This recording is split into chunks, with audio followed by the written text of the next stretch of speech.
Hello, and welcome to day 5 of my idea year 2025. And as you can see, more stuff has been moved into my new place. And, this just really got me thinking about all the things we accumulate in life over the years. And it's funny because when Jib and I first moved into the house we just moved out of, it was very empty. And over the 5 years we were there, it filled up with a lot of stuff. Sewing machines, this big work table that you can see I'm at, computers, live streaming equipment, lights, all of that kind of filled a lot of the space, as well as painting and embroidery stuff that Jib brought over the years. Books, tons of books went into that space. So yeah, a lot of things just sort of filled the void that we had.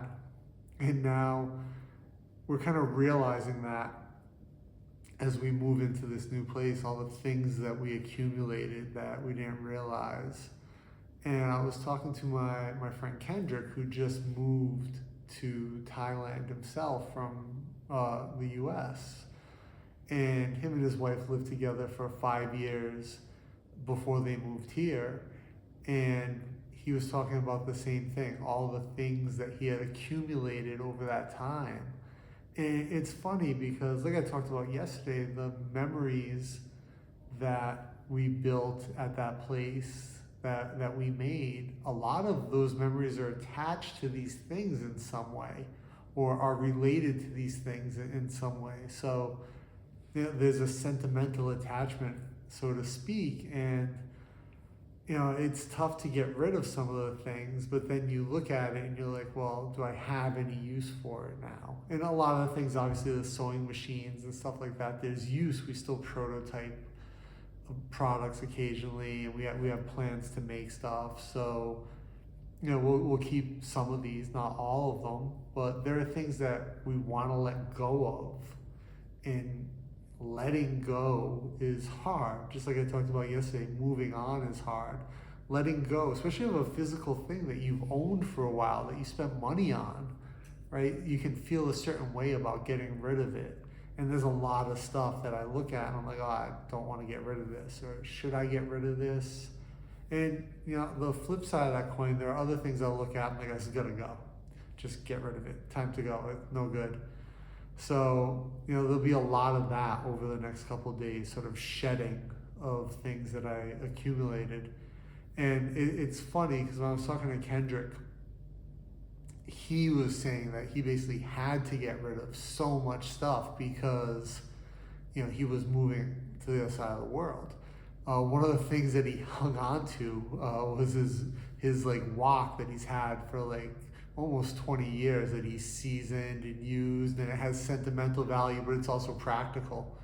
And there are a lot of things like that, that regardless of, this massive wok that took him, that he has to special ship to Thailand, but, he'd been working and building up the seasoning and, using it for decades. So, he wanted to keep that, and it meant something to him, but he can also use it. And there are a lot of things that I think exist in my realm that mean something to me that, I also want to keep because I'll use it.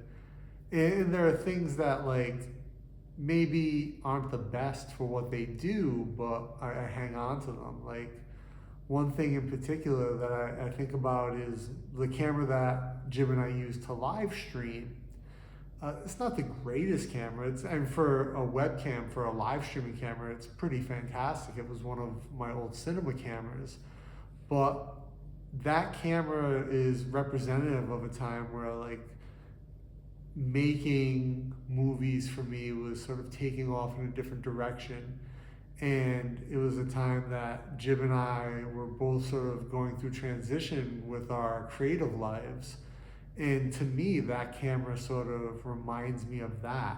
So while I could easily swap out that camera for something that would, be a little bit more functional, give a little bit better picture, or be easier to work with, it's still using that camera for that one thing.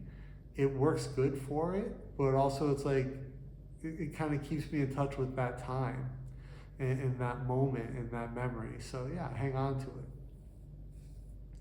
So yeah, it's just something thinking about. And of course, it's the end of the day as I'm doing this. I got to get out of the habit of doing these at like 10 p.m. and maybe start to do them a little bit earlier in the evening or later in the afternoon so that I can process them, get them out.